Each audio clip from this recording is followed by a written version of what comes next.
Hi everyone, it's Julie here, your pet grief therapist. In this video, I thought I'd talk about what it's like to have hypnosis when you're doing it by Zoom or WhatsApp or any other video call. That's something that clients get really concerned with. So usually I have a chat with them on the phone first before we start the session, and they usually say to me things like, well, what happens if we lose the connection? Can I get stuck?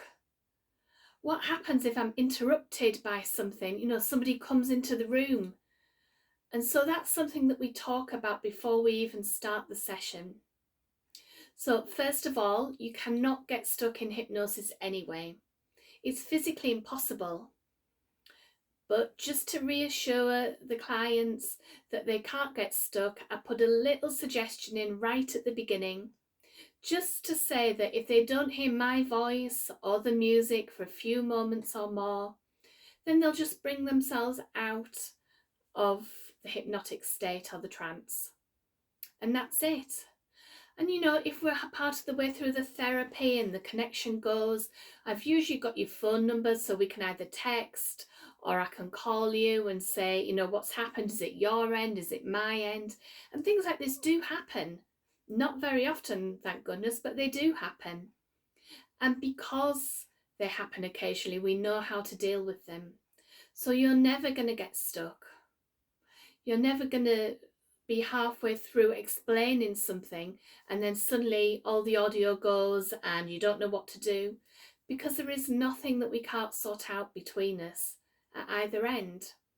So whether we choose to do it by Zoom or WhatsApp or sometimes even Facebook video, just depending on the client, their own situation, it will be fine. So you want to be somewhere nice and comfortable in your house or your home. Lots of people use a fleece over them so they're nice and snuggly and warm. I need to be able to see your face. So I don't have to see your whole body, but I do need to be able to see your face. So you need to prop your phone or your laptop somewhere so that you're not trying to hold it all the time through the session. Try and make sure that you're not going to be interrupted. So if you have any other pets, if you have young children, somebody that might burst into the room, try and arrange it so they're not around at the time. If you've got anybody on your home that might be streaming something, get them to switch it off just for them. So if it's children doing games or somebody doing music or homework, anything like that, try and have your therapy as the only thing that's being streamed at that time, and that will give us a much clearer connection. It really is that simple. So I don't know if you've had any face-to-face therapy before, hypnotherapy, so I'll talk to you a little bit about that, because online you will get exactly the same sensations. So most people are either propped up against the bed or the couch or somewhere comfortable. And most people close their eyes because it is easier and it's more comfortable for the client. But if you really wanted to, you can leave your eyes open and just stare up at a spot on the ceiling so you're not distracted by the rest of the room. You remain in complete control as always. I can't make you run around like a chicken, get your PIN number out of you, maybe real deep dark secrets unless you really want to. I can't make you do anything that you don't want to do.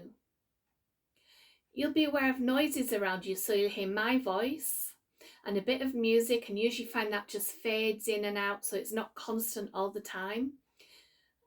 So you'll hear my voice, the music, but if a fire engine or something goes past outside with the sirens on, you'll hear it. If there's a dog barking somewhere, you might hear that. And it won't affect your session at all, but sometimes people worry and they think, oh, maybe it's not working, because they think they're going to be in some kind of bubble where you don't hear anything except for my voice, and it's not like that at all. Sometimes you'll find that your hearing is louder because you've got or more accurate, if you like. You've got a stronger sense of hearing because you've got your eyes closed, so your other senses are kind of compensating for it. So you might feel, or you might notice that if, for instance, in a session I were to drop a pen, it would sound really, really loud to you. And again, it won't interrupt your session, but people are surprised. You might find that you get pins or needles in your arms and legs or your hands and fingers. Or you might get hypnotic flush, which you don't see, but you feel it, and the colour tends to go up one side of your face, and it feels like an itch or a tingle. Now, if you want to move and scratch it, move. If you need to cough, cough. Don't sit there thinking, oh my God, I'm dying to cough, but I better not because it might spoil something and break this magic spell, because it's not like that at all.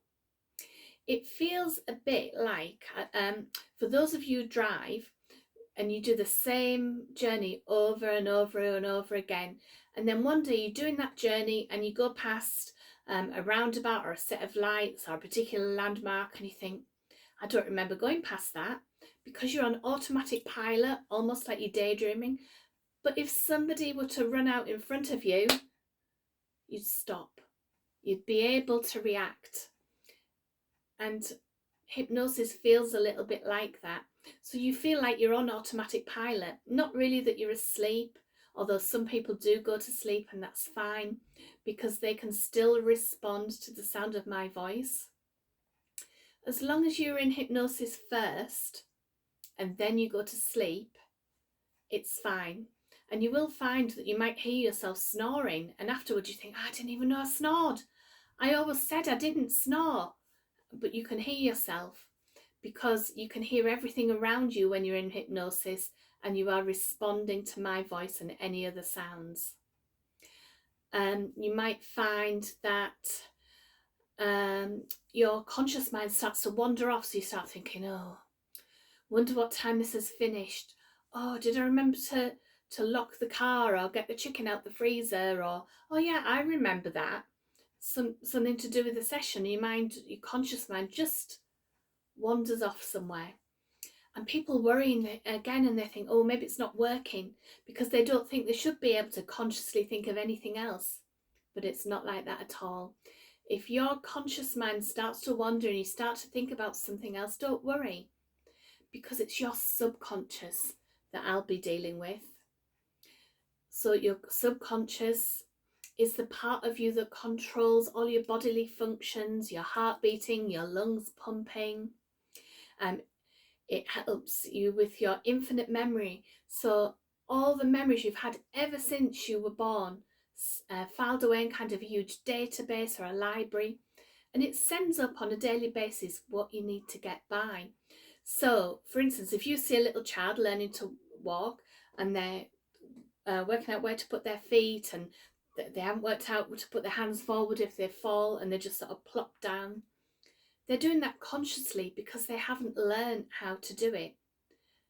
But when you walked in this room and put your phone on or put your laptop on or whatever you're watching this on, I bet you didn't do that. I bet you just did it straight away because you've done it so many times it's gone down into your subconscious. And it's the subconscious that we are dealing with in hypnosis. So all your emotions are there as well. All the things that you do automatically, so your habits, things like smoking or overeating and mindless eating when you don't even notice you're doing it. It's because you've done it so often that your subconscious is just making you do the same thing that you've always done. So it looks for something you've already done day-to-day basis, and it kind of just does it. And that's the area that we need to deal with. So if, for instance, you always get upset every time somebody mentions your pet wouldn't want that. Your pet wouldn't want you to be that upset. Of course you're going to grieve, but you don't need to be so overwhelmed with upsetting emotion that you burst into tears every time you think of your pet. So that's just one example of where we would use hypnosis to change how you feel in your subconscious, so that every time you think of your pet, you think loving thoughts, happy thoughts, wonderful feelings when you think about them. So yes, you're still going to miss them, but it doesn't mean that you have to break your heart every time you think about them.